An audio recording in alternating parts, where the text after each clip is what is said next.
The morning sun painted golden streaks across Riverside Elementary's freshly polished hallways as a young boy clutched his backpack straps, taking in the unfamiliar surroundings. His eyes sparkled with curiosity, though his fingers nervously played with the straps of his brand-new blue backpack. This was Alex, a 10-year-old whose neat, well-maintained locks framed a face full of hope and excitement for his first day at a new school. What none of the teachers or students knew was that Alex's father, Dr. Thompson, had just become the school's new principal. They'd made a conscious decision to keep this connection quiet, wanting Alex to have a chance to make friends and find his place without the weight of being the principal's son on his shoulders.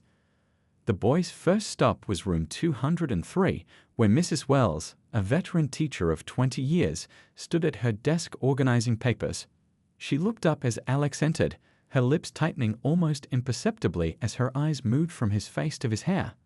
Something in her expression shifted, but she quickly masked it with what seemed like a professional smile. "You must be our new student," she said, her voice carrying a crisp edge that didn't quite match her smile. The classroom was already filling with chatter and movement as other students found their seats, some casting curious glances at the newcomer. Alex nodded politely, clutching his schedule. "Yes, ma'am, I'm Alex." His voice was clear and confident, just as his parents had taught him to be. Mrs. Wells consulted her seating chart with exaggerated precision. "You can take the seat in the back row, next to the window," she directed, already turning her attention to other matters. Alex made his way through the maze of desks, aware of the whispers and glances following him. As he settled into his assigned seat, a friendly face popped up from the desk next to his. "Hi, I'm Chris," whispered the boy with glasses too big for his face. "Don't worry about Mrs. Wells.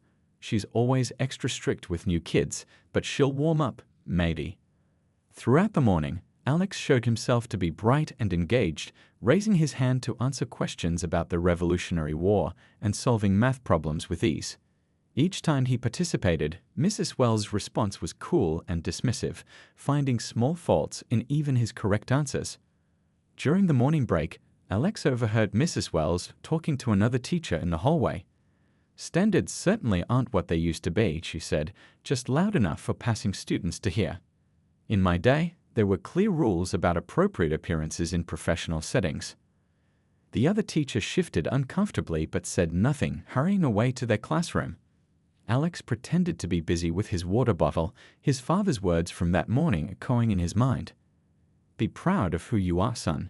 Your intelligence, your character, and yes, your heritage, they're all part of what makes you special." As the day progressed, Alex found small victories. He shared his lunch with Chris, who traded him a cookie for some of his homemade brownies. They discovered they both loved basketball and comic books, leading to animated discussions about their favorite superheroes. But Mrs. Wells's behavior grew increasingly concerning. She asked Alex to move his seat 3 times, claiming he was disrupting sight lines. She made pointed comments about maintaining proper classroom appearance while looking directly at him. When he raised his hand to answer questions, she began to overlook him entirely. The afternoon art class should have been a bright spot. It was Alex's favorite subject. He carefully worked on his self-portrait assignment, adding detailed patterns to the background just as his mother, an art teacher herself, had taught him. Mrs. Wells circled the room, offering praise and suggestions to other students, but consistently passing by Alex's desk without a word. None of them knew that down the hall, Dr. Thompson was settling into his own first day, reviewing school policies and meeting with staff. He had specifically requested to be introduced to the faculty later in the week, wanting to observe the school's natural dynamics first. He had no way of knowing that his son was already facing challenges that would soon force his hand. As the final bell approached, Alex packed up his supplies, his mind already turning to tomorrow. Despite Mrs. Wells's cold treatment, he had made a friend in Chris, discovered that the school library had his favorite book series, and felt proud of how he'd handled himself. He remembered his mother's words. "Every new beginning is a chance to show the world who you are." Walking out of room 203, Alex held his head high, his locks swaying slightly with each confident step. He had no way of knowing that tomorrow would bring a confrontation that would change not just his life, but the entire school community. For now, he was simply a brave young boy, facing a new chapter in his life with dignity and grace, carrying his family's strength and pride with every step. The next few weeks at Riverside Elementary unfolded like pages in a book nobody wanted to read. Alex's initial optimism began to fade under the growing weight of Mrs. Wells's daily interactions. The sunny September mornings that had once felt full of promise now carried a sense of dread as he approached room 203. It started with small things, the kind that might seem minor to an outsider, but cut deep when experienced day after day. Mrs. Wells would wrinkle her nose slightly whenever she passed Alex's desk, as if something bothered her. She'd make announcements about maintaining proper appearances while staring directly at his carefully maintained locks, which his mother lovingly helped him care for every weekend. During one morning lesson, Alex raised his hand to answer a question about photosynthesis, his face bright with excitement to share what he learned from the nature documentary he'd watched with his dad. The sunlight helps plants make their own food, he began confidently, but Mrs. Wells cut him off mid-sentence. Perhaps, she interrupted, if you spent less time on your appearance and more time on proper scientific terminology, you'd be able to explain it better. The class fell silent, the kind of heavy silence that feels like a wet blanket. A few students shifted uncomfortably in their seats, while others stared at their desks, pretending not to notice. His friend Chris tried to help, raising his hand to say, but Mrs. Wells, Alex's answer was right, only to be silenced with a sharp look. The incidents multiplied like raindrops in a storm. One day, Mrs. Wells sent Alex to the office for disrupting class, when his pencil accidentally rolled off his desk. Another time, she claimed his new textbook cover was too flashy. It was plain blue with a small basketball sticker in the corner. Other teachers began to notice. Mr. Lee, the kind-hearted science teacher next door, often found excuses to walk past room 203, his brow furrowing with concern at what he witnessed. Ms. Rodriguez, the school counselor, started making more frequent visits to the classroom, though Mrs. Wells' behavior would temporarily improve during these observations. During lunch breaks, Alex found comfort in his growing friendship with Chris and a few other classmates who saw through Mrs. Wells' behavior. They shared their snacks, talked about their favorite video games, and made plans for weekend basketball games, moments of normalcy that helped balance the tension of their classroom hours. My mom says some people are stuck in the past, Chris told Alex one day as they sat at their usual lunch table. But that doesn't make it right. He pushed his chocolate pudding toward Alex in a gesture of solidarity that meant more than words could express. The school librarian, Mrs. Chen, became another quiet ally. She noticed Alex spending more time in the library during recess, seeking refuge among the books. Without making a fuss, she started recommending stories about young people overcoming challenges and standing up for what's right. Books can be mirrors and windows, she told him softly one day. They show us who we are and help us understand others better. But Mrs. Wells's behavior continued to escalate. She began sending daily emails to the administration about Alex's behavioral issues, all of them minor or completely fabricated. One claimed he was disruptive for taking notes with a colorful pen. Another suggested his hair care routine was distracting other students, though Alex never touched his hair during class. The other students' parents started to notice too. Chris's mom called the school office twice to express concern about what her son was reporting, but Mrs. Wells had been at Riverside for so long that her word carried significant weight. Dr. Thompson, still keeping his connection to Alex private, watched from afar as his son navigated these challenges. Every evening, he'd listen to Alex's carefully worded updates about his day, noting how his son tried to find positive things to focus on despite the growing tension. They'd sit in their home study, working on homework together, and Dr. Thompson would see both the strength and the hurt in his son's eyes. Remember what Grandpa always says, Dr. Thompson would remind him. Our dignity isn't given to us by others, it's part of who we are. Alex would nod, drawing strength from his family's wisdom while doing his best to maintain his grades and positive attitude. The situation was like a pot slowly coming to boil. Other teachers exchanged worried glances in the staff room, students whispered in the hallways, and parents began asking questions. But nobody could have predicted how things would come to a head, or that Mrs. Wells would cross a line that would force everyone to confront the ugly truth lurking beneath the surface of their school's seemingly peaceful facade. As the autumn days grew shorter, Alex continued to hold his head high, even as the weight of Mrs. Wells' prejudice grew heavier. He didn't know that tomorrow would bring a moment that would shake their entire school community to its core, forcing everyone to face the reality of what had been allowed to fester in room 203. The art classroom buzzed with excited chatter that Wednesday afternoon. Sunlight streamed through the large windows, catching dust motes that danced in the air as students worked on their fall-themed projects. Alex sat at his usual spot, carefully adding details to his painting of autumn leaves, his concentration evident in the slight furrow of his brow. Mrs. Wells was supervising the art class that day because Ms. Parker, the regular art teacher, had called in sick. She moved between the tables with sharp, quick steps, that heels clicking against the linoleum floor. Her presence cast a shadow over the usually cheerful atmosphere of the art room. "Everyone, remember to keep your voices down," she announced, though the noise level was perfectly reasonable for an art class. Her eyes, as they had so often these past weeks, lingered disapprovingly on Alex. Chris, working at the table next to Alex, leaned over to whisper, "Your painting looks amazing. Those red leaves look just like the ones outside my house." Alex smiled, grateful for his friend's consistent kindness throughout these challenging weeks. The art supply cabinet stood at the back of the room, its shelves lined with various materials for student projects. Mrs. Wells made several trips there, each time passing behind Alex's chair. Other students noticed her unusual pattern of movement, but stayed focused on their own work. "I need to get some more yellow paint," Alex said quietly, starting to rise from his chair. But before he could stand, he felt something cold and wet drip onto his shoulder. There was a moment of confusion before the sharp chemical smell hit his nose. Time seemed to slow down. Several things happened at once.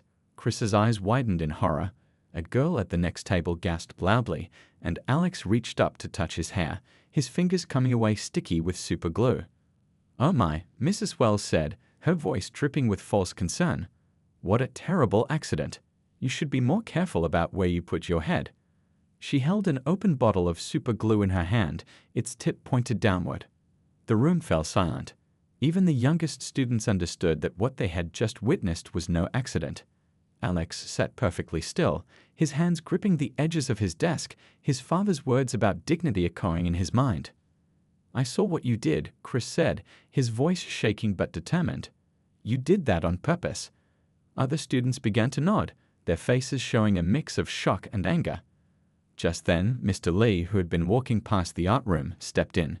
He took in the scene, the open glue bottle in Mrs. Wells's hand, Alex's glue-covered hair, the stunned faces of the students, and immediately understood the gravity of the situation. "Everyone stay calm," Mr. Lee said firmly. "Alex, come with me to the nurse's office right away." He turned to another student. "Please go to the front office and ask them to send someone to supervise the class." As Alex stood up, his movements careful to prevent the glue from spreading, several of his classmates started to cry. They had watched their teacher deliberately hurt their friend, and the reality of it was overwhelming. Mrs. Wells's face had lost its mask of concern, replaced by something harder to read, perhaps the first flickers of realization about what she had done. It was clearly an accident, she insisted, but her voice wavered as she noticed Mr. Lee taking photos with his phone, documenting the incident. In the hallway, other teachers and students stopped and stared. News traveled through the school with lightning speed, the way it always does when something unprecedented happens. Alex walked with his head high, though his heart was pounding and his eyes stung with unshed tears. The school nurse, Mrs. Garcia, gasped when they entered her office. "Oh, sweetheart," she said softly, immediately pulling on gloves and beginning to assess the damage. "We'll need to call your parents right away." "Just my dad," Alex said quietly. He's already here." Mr. Lee looked confused for a moment before understanding dawned on his face. "Your father, is he?" Alex nodded. "He's the new principal." The revelation hung in the air as Mrs. Garcia called the front office. In those moments, as they waited for his father to arrive, Alex thought about all the times he'd stayed quiet, all the times he'd tried to handle things on his own. He thought about his mother's gentle hands caring for his locks every weekend, about his father's proud smile when he brought home good grades despite everything. Down the hall, in the art room, Chris was organizing his classmates. They were writing down what they had seen, determined that this time Mrs. Wells wouldn't be able to explain away her actions. Their parents would soon be flooding the school's phone lines, their voices joining in a chorus of outrage and demand for action. The security cameras in the art room had captured everything. Soon there would be no doubt about what had happened. But for now, Alex sat in the nurse's office, his hands folded in his lap, waiting for his father to arrive and for the next chapter of the story to begin. In the minutes before Dr. Thompson arrived, the whole school seemed to hold its breath, knowing that something had shifted irreversibly. The afternoon sun still streamed through the windows, but it illuminated a different school now, one where hidden prejudices had finally been forced into the light, where change was no longer optional but inevitable. The nurse's office buzzed with urgent activity. Mrs. Garcia worked quickly but gently, her experienced hands assessing the damage to Alex's hair while trying to comfort the visibly shaken boy. The harsh fluorescent lights seemed to make everything feel more intense, more real. "Try not to move too much, sweetheart," she said softly, documenting each affected area with her camera. "We need to make sure we record everything properly." Her usual cheerful demeanor was replaced with professional focus, though her eyes betrayed her anger at what had happened. Mr. Lee paced near the door, his phone pressed to his ear as he spoke quietly but firmly with the superintendent's office.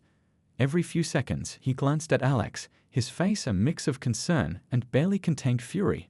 The whole scene felt surreal, like something from a movie rather than their usually peaceful school. Outside in the hallway, the buzz of whispered conversations grew louder. Students passing between classes slowed down to peek through the nurse's office window, their faces pressed against the glass until teachers shooed them away. The news was spreading like wildfire through text messages and whispers. Back in the art room, Chris had taken charge of the situation. He and several other students were writing down exactly what they had seen, their young hands shaking but determined as they recorded every detail. "We have to make sure everyone knows the truth," he told his classmates, his voice steady despite his tears. The school secretary, Mrs. Bennett, arrived at the nurse's office, slightly out of breath. "Dr. Thompson is in an off-site meeting," she explained. "I've sent someone to get him immediately." She stopped short when she saw Alex's hair, her hand flying to her mouth. "Oh my goodness." Just then, Alex's phone buzzed with a text from his mom. "Hanging in there, my brave boy. Dad's on his way." He typed back a quick, "I'm okay," even though he wasn't, not really. But he knew his parents had taught him to be strong, especially in moments like this. Mrs. Garcia carefully documented everything with her camera, her movements precise and professional. "The glue is beginning to set," she noted with concern. "We'll need to handle this very carefully to minimize the damage." She had dealt with many school incidents in her 20 years as a nurse, but nothing like this. The door burst open as Ms. Rodriguez, the school counselor, rushed in. Her face showed the strain of having just dealt with several crying students from the art class who were too upset to return to their regular lessons. "How is he?" she asked Mrs. Garcia, before turning to Alex with a gentle smile. "You're being very brave." In the main office, phones were ringing nonstop. Word had gotten out to parents, and they were calling to express their shock and demand action. Mrs. Wells had been escorted to an empty conference room, where she sat rigid in her chair, still insisting it had been an accident even as the security footage was being reviewed. "The cameras caught everything," Mr. Lee said quietly to Ms. Rodriguez. "Every single second." His voice carried both relief and sadness, relief that there would be no question about what had happened, sadness that it had happened at all. The hallway outside the nurse's office continued to fill with concerned staff members. The PE teacher, Mr. Chen, stood guard at the door, turning away curious onlookers with quiet but firm words. "Give him space, everyone. Go back to your classes." Inside, Alex sat very still as Mrs. Garcia continued her work. His thoughts drifted to the morning, when his mom had helped him style his locks, her gentle hands and proud smile as she told him stories about their family's heritage. His eyes stung, but he blinked back tears. He wouldn't cry. Not here. Not now. Chris appeared at the door, clutching a stack of papers. "We wrote everything down," he announced, his voice quavering but determined. "Everyone in class. We all saw what happened." Behind him, several of their classmates nodded vigorously, their faces serious and supportive. The atmosphere in the room shifted as heavy footsteps echoed down the hallway. Everyone knew who was coming. Dr. Thompson's arrival was imminent, and with it would come the moment when everyone realized that the new principal was not just Alex's advocate. He was Alex's father. Mrs. Garcia gave Alex's shoulder a gentle squeeze. "Your dad will be here any second," she said softly. "We've done everything we can for now." She had carefully covered the affected areas with a soft cloth to prevent further damage, but everyone knew this was just the beginning of dealing with this incident. The hallway fell silent. Even the constant chatter of students between classes seemed to pause. Dr. Thompson's footsteps grew closer, and Alex sat up straighter in his chair. He knew that when his father walked through that door, everything would change. The secret they'd kept about their relationship would be revealed, and his father would have to balance being both a parent and a principal in what would surely be one of the most challenging moments of his career. In those final moments before Dr. Thompson arrived, Alex thought about all the lessons his parents had taught him about dignity, strength, and standing up for what's right. He thought about his classmates who had immediately sprung to his defense, about Mr. Lee who had acted so quickly, about Mrs. Garcia's gentle care. Even in this terrible moment, he wasn't alone.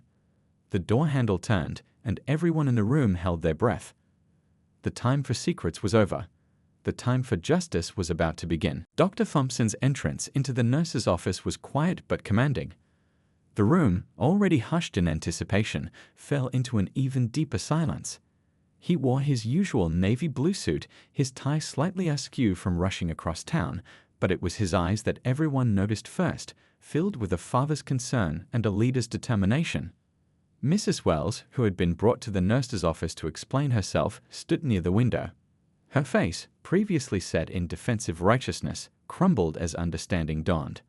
The principal she'd been so eager to impress, the new administrator she'd hoped would support her traditional views, was the father of the student she had just hurt. "Dad," Alex said softly, the single word carrying weeks of hidden truth. Dr. Thompson moved quickly to his son's side, his hands gentle as they hovered over the damaged locks. "Let me see, son," he said, his voice steady but tight with controlled emotion. The father in him wanted to rage, to demand immediate justice, but the educator in him knew he needed to handle this situation with careful precision. Mrs. Garcia stepped forward, holding her medical documentation. "I photographed everything, Dr. Thompson." The glue was applied deliberately, as the security footage confirms. She spoke professionally, but her usual warm voice carried an edge of anger. The revelation rippled through the room.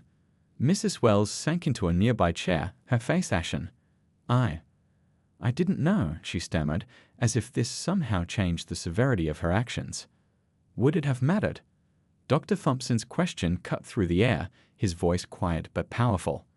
"Would knowing he was my son have made you treat him with the dignity every child deserves?"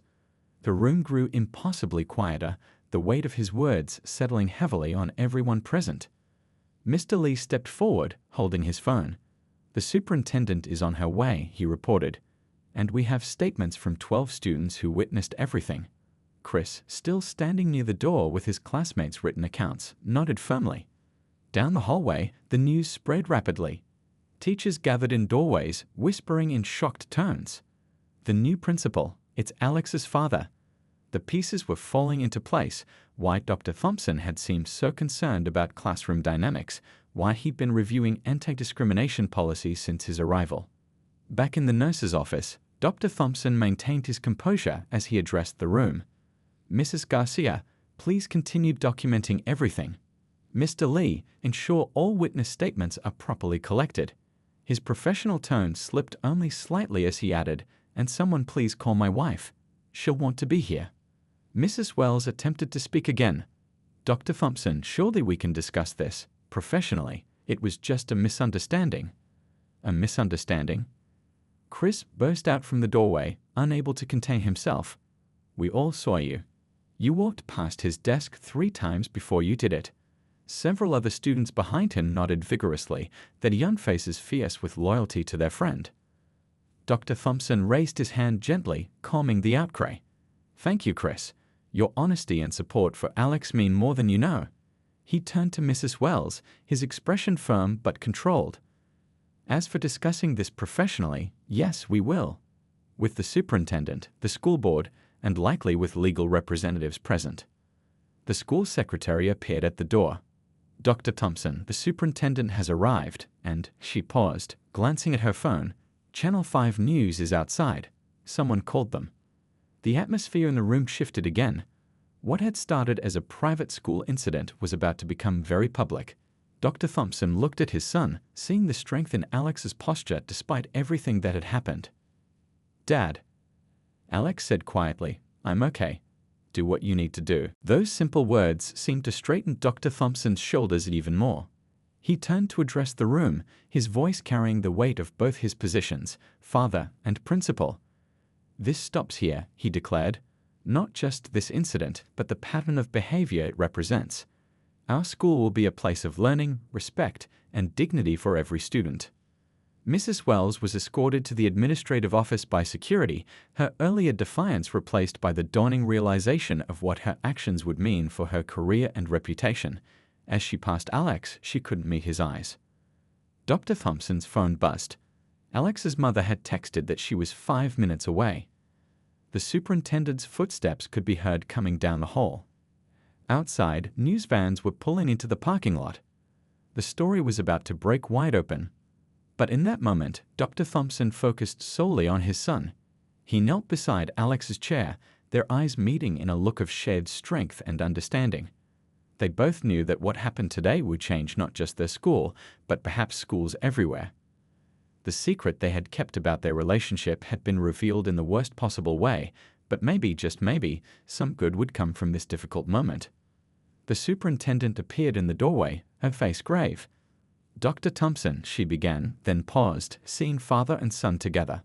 Her expression softened with understanding before returning to its professional severity. "Shall we begin?" Dr. Thompson stood, straightening his tie. "Yes," he said firmly. "It's time for change."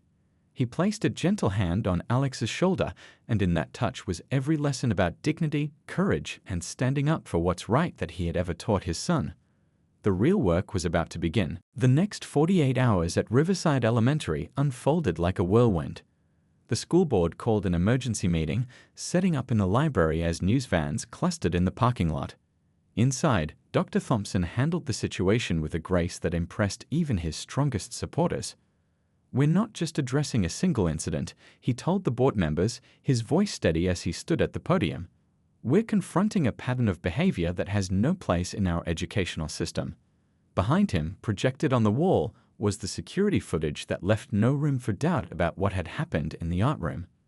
Alex's mother, a respected art teacher at a nearby high school, sat in the front row. Her face showed the strain of the past 2 days, but her posture remained dignified. She had spent hours the previous evening working with a specialist to safely remove the glue from Alex's hair, documenting every step of the process. The testimony began with Chris, who walked to the front of the room clutching his written statement. Despite his nervousness, his voice rang clear. "Mrs. Wells had been treating Alex differently since his first day," he explained. "We all saw it. We didn't know what to do about it." One by one, other students came forward. Their stories painted a picture that went beyond the glue incident, revealing weeks of subtle discrimination and targeted behavior. Parents in the audience listened with growing concern, many taking notes and whispering among themselves. Mr. Lee presented his documentation next, including a detailed log of incidents he had witnessed from his classroom next door. "As educators, we have a responsibility to protect every student," he said, his voice trembling slightly with emotion. "When we see something wrong, we must act." The school board members listened intently, their faces growing more serious with each piece of evidence. The superintendent, who had been investigating similar complaints from other schools in the district, took extensive notes. Outside the library, the rest of the school tried to maintain some sense of normalcy. Substitute teachers covered classes, but everyone knew this was anything but a normal day. Students gathered in small groups during breaks, discussing what had happened and sharing their own stories of times they had witnessed or experienced discrimination. In the afternoon, Mrs. Wells' attorney made her statement. "My client acknowledges her actions were inappropriate," she began, but the room's temperature seemed to drop at this understated description. Dr. Thompson's face remained neutral, though his hands clasped the edge of his chair a little tighter. The board's decision came swiftly. Mrs. Wells' employment was terminated immediately, but Dr. Thompson raised his hand to speak before they could move on. "This can't end with one termination," he said, standing to address the room. "We need systematic change. Our students deserve better than this." He outlined a comprehensive plan for mandatory cultural sensitivity training, regular classroom observations, and new protocols for reporting and addressing discrimination. Alex, who had been given the choice to stay home, insisted on coming to school that day. He sat in his regular classes, surrounded by supportive friends. During lunch, students from other grades stopped by his table to express their support. One fifth grader even shared how Mrs. Wells had made comments about her hijab the previous year. The media coverage grew as the story spread beyond their small community. Local news stations ran special reports on discrimination in schools. Social media lit up with similar stories from across the country. What had happened at Riverside Elementary was becoming a catalyst for a larger conversation. Dr. Thompson worked late into the evening, fielding calls from education officials and civil rights organizations. His office became a command center for implementing immediate changes while developing long-term solutions. "How are you holding up?" he asked Alex during a quiet moment at home that evening. They sat in their familiar spots in the study, homework spread out on the desk between them. "I'm okay, Dad," Alex replied, looking up from his science textbook. "Actually, I'm kind of proud. Not about what happened, but about what's happening now." "Things are going to change, aren't they?" Dr. Thompson smiled, seeing his own strength reflected in his son's eyes. "Yes, they are. Sometimes it takes something difficult to make people realize what needs to change. But you know what I'm most proud of?" He waited until Alex looked up. "How you've handled yourself through all of this. You've shown more dignity and courage than most adults I know." That evening, as the sun set over Riverside Elementary, the school's windows glowed with light from the offices where administrators worked late, drafting new policies and responding to the waves of support pouring in from across the country. The incident had opened eyes and hearts, forcing people to confront uncomfortable truths about bias in education. In the Thompson household, Alex sat at the kitchen table with his mother, working on his homework while she graded papers. The smell of his favorite dinner filled the house, his father's attempt to bring some normalcy to their evening. Life would never be quite the same after these past few days, but maybe, just maybe, it would be better. Not just for Alex, but for every student who would walk through Riverside's doors in the years to come. 3 months after the incident, Riverside Elementary had transformed in ways both visible and invisible. The morning sun now illuminated new posters in the hallways celebrating diversity, but the real changes ran much deeper than decorations could show. Dr. Thompson stood at the school entrance, greeting students as they arrived. His presence had become a morning tradition, a simple gesture that made everyone feel seen and valued. Students high-fived him as they passed, parents waved from their cars, and teachers exchanged warm smiles. Inside, the former Room 203 had been renovated into a cultural learning center. Where Mrs. Wells once stood making harsh judgments, students now gathered to share stories about their heritage, traditions, and families. The walls displayed artwork from different cultures, including a beautiful series of photographs showing various traditional hairstyles and their cultural significance. "Look at this, Dad!" Alex called out during the center's opening ceremony. He pointed to a story he'd written, now framed on the wall, about his family's heritage and the importance of his locks. His words had become part of the educational material, helping other students understand and appreciate different cultural expressions. The changes weren't just cosmetic. Every teacher had completed intensive cultural sensitivity training, but more importantly, they'd formed a diversity committee that included parents, teachers, and students. Chris, who had stood up for his friend during the crisis, was now the 6th grade representative. "We meet every week," Chris explained to a visiting education official. "We talk about what's working and what still needs to improve. Everyone gets to speak, even the youngest kids." His confidence had grown alongside his role as a student leader. The school counselor's office had been expanded, with Ms. Rodriguez leading new programs to help students discuss their feelings about identity, belonging, and respect. She'd started lunch groups where kids could talk openly about their experiences and concerns. Sometimes the best ideas come from the students themselves, Ms. Rodriguez told a group of visiting educators. Last week, a third grader suggested we start a buddy system for new students. Now every new kid has 2 buddies to help them feel welcome. Mr. Lee, who had documented the original incident, now led professional development sessions for other schools in the district. It's not enough to react to problems, he would say. We need to create an environment where every student feels safe and valued from day one. The library had grown too. Mrs. Chen, the librarian, had worked with parents and community members to expand their collection of diverse books. Students could now see themselves reflected in the stories on the shelves, whether they were reading about science, history, or adventure. One sunny afternoon, Alex sat with his parents in their living room, looking through a scrapbook of newspaper clippings about the changes at Riverside. The story had sparked similar movements in schools across the country. Other principals had reached out to Dr. Thompson for advice on implementing their own diversity programs. You know what's different now? Alex said, looking up from an article. Kids aren't afraid to be themselves anymore.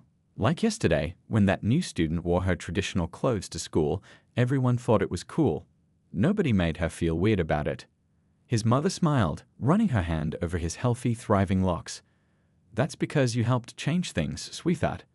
Sometimes it takes one brave person to stand up, even when they didn't choose to be in that position.